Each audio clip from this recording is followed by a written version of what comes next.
აჭარაში წელს პირველი საპრივატიზაციო ობიექტი 610.000 ლარად გასხვისდა.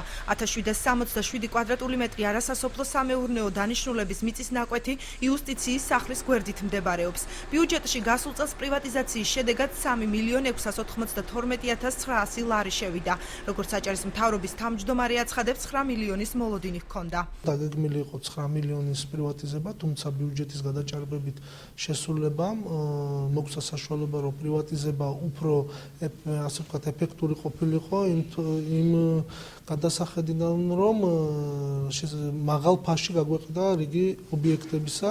აჭარის მთავრობის თავმჯდომარე არსებული შედეგების გამო მთავრობაში რეორგანიზაციას გეგმავს. არჩილ ხაბაძე თვლის, რომ ინვესტიციების მიმართულებით მთავრობაში ორი სტრუქტურის არსებობა არაეფექტურია. მთავრობის თავმჯდომარის თქმით, სავაჭრო სამრეწველო პალატა და საინვესტიციო პოლიტიკის დეპარტამენტი ეკონომიკის სამინისტროს უნდა დაექვემდებაროს, რის შემდეგაც ერთიანი საინვესტიციო პირობები შემუშავდება.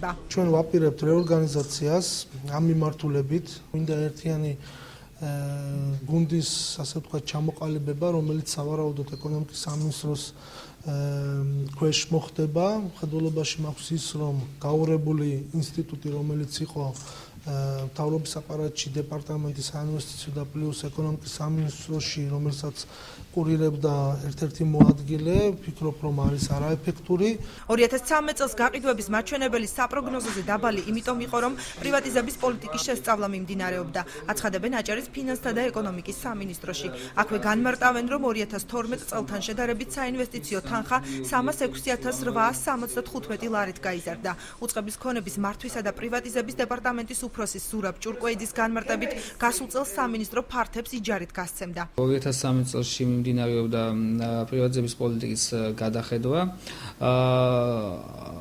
აქტიურ რეჟიმში არ იყო გადასული პრივატიზაცია და შესაბამისად უფრო პრივატიზება მინიჭებული ქონდა საიჯარო ფართების გაცემას.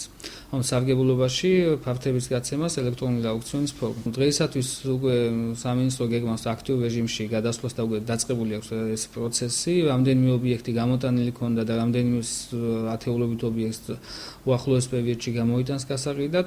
აჭარის ფინანსთა და ეკონომიკის სამინისტრო წლის პირველ კვარტალში 15 ობიექტის პრივატიზებას გეგმავს.